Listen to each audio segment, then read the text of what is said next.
Jewellery షాప్స్లో ఎక్కడైనా మనం పేమెంట్స్ క్యూఆర్ కోడ్ స్కాన్ చేసినప్పుడు వెంటనే పేమెంట్ అమౌంట్ చూపిస్తుంది, పైన వాళ్ళ నేమ్ కూడా చూపిస్తుంది, అప్పుడు మనం పేమెంట్ చేయొచ్చు.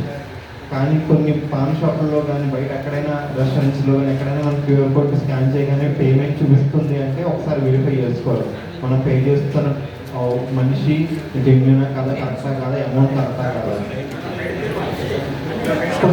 కొన్ని బయట మనకి పెట్రోల్ బంక్స్ వాటిలో మన డేటా తీసుకుంటూ ఉంటారు కదా, మీకు లక్కీ డ్రా ఉంది అని చెప్పి ఫోన్ నెంబర్ అవి తీసుకుంటారు కదా. అలాగే ఈ మధ్యన ఏం చేస్తున్నారంటే మీ అకౌంట్కి రూపాయి ట్రాన్స్ఫర్ చేస్తాం, మీ అకౌంట్ యాక్టివ్గా ఉందో లేదని రూపాయి ట్రాన్స్ఫర్ చేస్తాం. ఈ స్కీమ్ గురించే మా రాజమండ్రిలో ఒకటి జరిగిందండి. అది ఏంటంటే ఒక గవర్నమెంట్ ఇన్స్టిట్యూషన్ అన్నారు వాళ్ళు, ఇలా లోన్స్ రాని వాళ్ళని స్కీమ్ గురించి ఏమైనా డౌట్ ఉన్న వాళ్ళు రండి అని చెప్పి ఫోన్ చేశారు. ఫోన్ చేస్తే మా వాళ్ళు వెళ్ళారు, ఇండివిజువల్గా కాల్ చేసి రమ్మంటే వెళ్ళారు. వెళ్ళిన తర్వాత మనకి ఇందులో డిజిటల్ ఇన్సెంటివ్స్ అని చెప్పి మనం పేమెంట్స్ చేస్తే మనకి క్రెడిట్ వస్తుంది, రూపాయి వస్తుందని 100 రూపాయలు పే చేస్తే, అంటే మన బిజినెస్ ట్రాన్సాక్షన్ చేసినప్పుడు మనకి అమౌంట్ క్రెడిట్ అవుతుందని చెప్పి ఒకటి ఉంది. దాని ప్రకారం వాళ్ళు ఏం చేశారంటే వాళ్ళ సపరేట్ క్యూఆర్ కోడ్ని ప్రొవైడ్ చేశారనమాట. అది జెన్యూనా కాదనే పక్కన పెట్టి వాళ్ళు ఏం చేశారంటే మీరు ముందు రూపాయి స్కాన్ చేయండి అన్నారు. కొంతమంది తెలియక స్కాన్ చేసి అమౌంట్ కట్టగానే వాళ్ళ రూపాయి కట్ అయింది, మళ్ళీ వెనక్కి వచ్చింది. ఇలా చేయడం వల్ల అది ఫ్రాడ్ అని చెప్పి మా సంఘంలో ఉన్న వాళ్ళందరూ లేదా ఈ స్కీమ్లో ఉన్న వాళ్ళందరూ కొంతమంది వెళ్ళి గట్టిగా అడిగితే అసలు వాళ్ళకి ఈ పిఎం విశ్వకర్మ లైసెన్స్ కానీ ఏమీ లేదు. అంటే ట్రైనింగ్ ఇన్స్టిట్యూషన్స్ లైసెన్స్ ఉంటాయండి, కానీ వీళ్ళు ఏదైతే చేస్తున్నారో వాళ్ళు స్టేట్ గవర్నమెంట్ పాలసీలు చేస్తూ ఉంటారంట. బేసికల్లీ వాళ్ళకి పిఎం విశ్వకర్మకు సంబంధించింది ఏం తెలియదు, కానీ ఈ డిజిటల్ క్యూఆర్ కోడ్ ఇవ్వాలని చెప్పి థర్డ్ పార్టీ వాళ్ళు లింక్ అప్ పెట్టుకొని క్యూఆర్ కోడ్ ప్రొవైడ్ చేశారనమాట.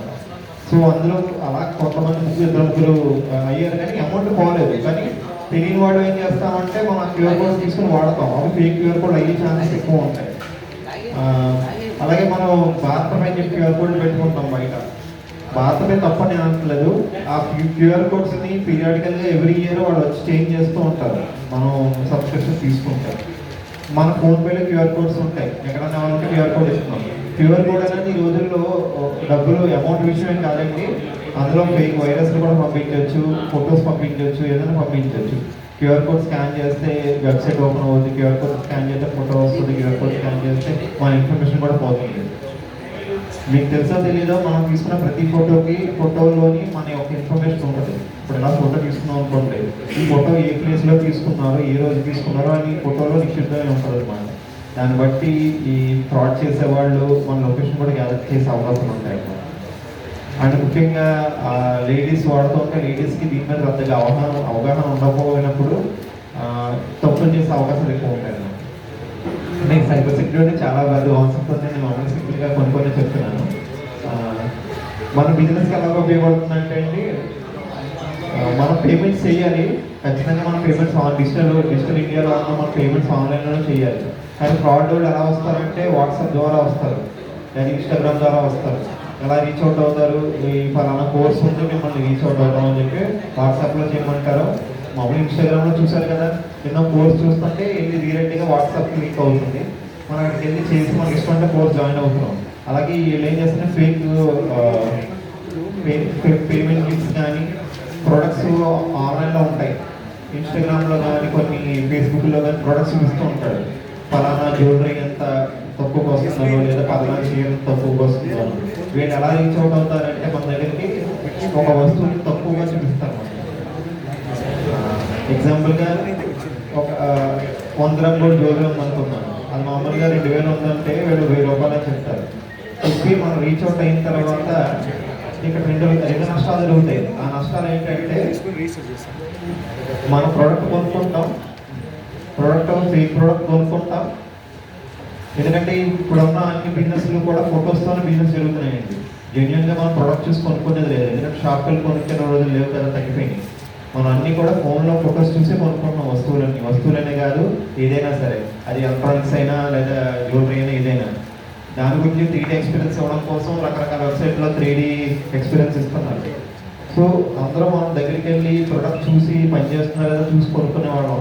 కానీ ఇప్పుడు మనం ఒక ట్రాప్లో ఉన్నాం కదా, ప్రతి ప్రొడక్ట్ ఫొటోస్ చూసి ఫొటోస్ ఎంత బాగుంటే మనం చూసి కొనేసుకుంటాం. అలాగే ఒక జ్యువెలరీ ఉన్నా 1 గ్రామ్ జ్యువెలరీ ఉన్నా ఏదో బిజినెస్ చేస్తున్నప్పుడు మనం ఏం చేస్తున్న ఫొటోస్ కూడా మనం పెడుతున్నాం కదా కస్టమర్కి రీచ్ అవుట్ అవ్వడానికి. అలాగే జ్యువెలరీస్ కొనుక్కున్న వ్యక్తులు ఎలా ఉంటారంటే మనకి ఫేక్ పేమెంట్ లింక్స్ పంపించి దీనికి మేము పేమెంట్ చేయమంటాడు, ఫేక్ క్యూఆర్ కోడ్ పంపించి మనం పేమెంట్ చేయమంటారు అనమాట. దీనివల్ల అయితే క్యూఆర్ కోడ్ స్కాన్ చేస్తే మనం వాళ్ళు పేమెంట్ చేసాం అనుకుంటాం, దాంతోపాటు మన డివైస్ యొక్క ఇన్ఫర్మేషన్ కూడా వెళ్ళిపోయే ఛాన్సెస్ ఉన్నాయి. అలాగే ఈ మధ్యన ఇంకొకటి ఈ మధ్యన మనకి ఏపీకే ఫైల్స్ అని వస్తున్నాయి. మన సంఘంలో కానీ మన గ్రూప్స్లో కానీ పిఎం విశ్వకర్మ గ్రూప్స్లో కానీ .apk file, PM Vishwakarma .apk file అని కానీ, SBI.apk ఫైల్ అని కానీ ఇలా ఫైల్స్ వస్తున్నాయి అన్నమాట. ఈ చలానా అని కానీ ఇలా వస్తున్నాయి. ఆ ఏపీకే ఫైల్స్ అనేవి ఏంటంటే నాలాంటి వ్యక్తి ఒక సాఫ్ట్వేర్ డిజైన్ చేసి అది ఏపీకే ఫైల్లో ఉంటుందండి. అది ఇప్పుడు నేను ఒక సాఫ్ట్వేర్ ఇంజనీర్, అది ఏపీకే ఫైల్లో ఉంటుంది. అది చేస్తున్న సాఫ్ట్వేర్ వాళ్ళు దాన్ని పబ్లిష్ చేసిన తర్వాత ఒక అప్లికేషన్ అవుతుంది. ఈ ఏపీకే ఫైల్ అనేది ఏంటంటే నేనైనా ఏదైనా ఏపీకే ఫైల్ చేయొచ్చు. ఫ్రాడ్ చేసేవాళ్ళని అందులో వైరస్ పెట్టి ఏపీకే ఫైల్ చేయొచ్చు. ఒక్కసారి ఆ ఏపీకే ఫైల్ ఇన్స్టాల్ చేసుకున్నాం అనుకోండి, క్లిక్ చేసి దాంట్లో వైరస్ ఉంటే కనుక మన యొక్క ఫోన్ని వాడి 24/7 ఎప్పటికప్పుడు మన ఫోన్ వాడు చూడగలుగుతాడు, మన కెమెరాని చూడగలుగుతాడు, మన మాట వినగలుగుతాడు. ఇప్పుడు నా ఫోన్లో కనుక ఆ వైరస్ ఉంటే కనుక నేను మాట్లాడితే వాడు వినగలుగుతాడు. మనం ఎక్కడికెళ్తే ఆ ఫోన్ మనతో పాటు ట్రావెల్ అవుతుంది కాబట్టి మనం ట్రాక్ చేయగలుగుతారు అనమాట. ఇటువంటిది ఒక ఇద్దరు సాఫ్ట్వేర్ కపుల్స్ అండి, మా హస్బెండ్ అండ్ వైఫ్. వాళ్ళిద్దరూ software each person 2 lakhs salary.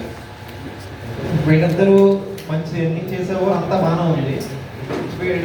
వీళ్ళ రూమ్లో ఒక ల్యాప్టాప్ ఉందట. ఆ ల్యాప్టాప్లో వీళ్ళు ఇంటర్నెట్ కనెక్ట్ అయ్యి వర్క్ చేసుకుంటారు. ఒకరోజు ఏదో అన్నోన్ మెయిల్, తెలియని మెయిల్ వచ్చింది, ఫిషింగ్ మెయిల్ అనేది. ఆ మెయిల్ క్లిక్ చేస్తే వీళ్ళకి తెలియదు. ఆ ల్యాప్టాప్ ఇప్పుడు ఆన్ చేసుకుని ఆన్లోనే ఉంటుందంట. వీళ్ళు వర్క్ చేసుకుంటూ ఉంటారు. ఒకరోజు వాళ్ళ బెడ్రూమ్లో ఉన్న ల్యాప్టాప్ దగ్గర ఉండగా వైఫ్కి మెసేజ్ వచ్చిందట. వీళ్ళ ముందు రోజు రాత్రి మాట్లాడుకున్న కాన్వర్జేషన్ అంతా వైఫ్కి వచ్చింది. అదేంటి కొత్త నెంబర్ నుంచి వచ్చిందని చెప్పి ఆవిడ ఏంటి నన్ను మా ఆయన ఎలా పెట్టాడా, స్పై చేస్తున్నాడా ఏంటి అని అనుకుంది. తర్వాత రోజు హస్బెండ్కి వచ్చింది కొత్త నెంబర్ నుంచి. అదే కన్వర్జేషన్ అతనికి వాళ్ళ వైఫ్ పంపించినట్టుగా. సో ఇప్పుడు ఏమైందంటే ఇద్దరికే వచ్చింది. ఇద్దరు క్లోజ్గా ఉండే వాళ్ళకి ఇద్దరికి కూడా మనసు విరిగిపోయి ఏదో జరుగుతుంది, ఫ్రాడ్ జరుగుతుంది అనుకున్నారు. మూడో రోజు ఏమైందంటే బెడ్రూమ్లో ఉన్న వీడియో వచ్చింది ఇద్దరికి. సో ఏంటంటే వీళ్ళ ల్యాప్టాప్ హ్యాక్ అయిపోయింది.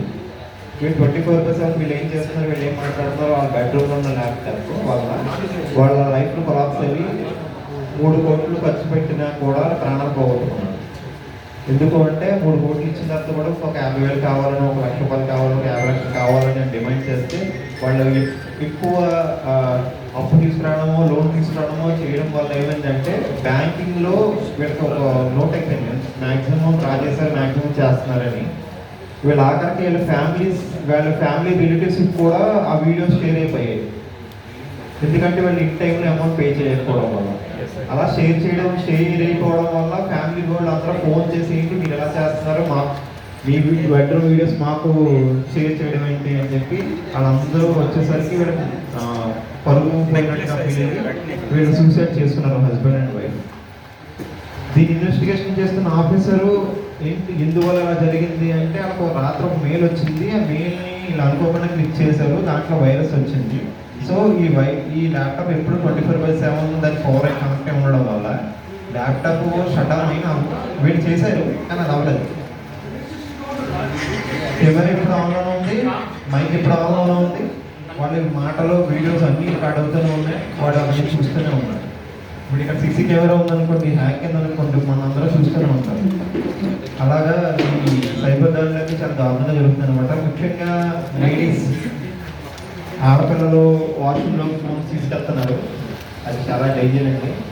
మగవాళ్ళని తీసుకెళ్తున్నాం, ఆడవాళ్ళు తీసుకెళ్తున్నాం. లేడీస్ ఫోన్ తీసుకెళ్తే ఫోన్ హ్యాక్ అయిందంటే వాడు చూస్తారు, మనని బ్లాక్మెయిల్ చేస్తారు, లక్షలు కోట్లు డబ్బులు ఖర్చు పెట్టినప్పటికీ మన వీడియోలు బయట పెట్టాలి. సైబర్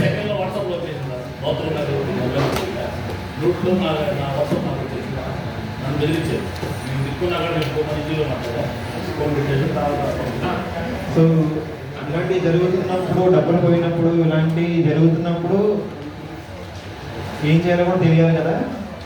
1930 ఇది cyber security free toll free number 1930.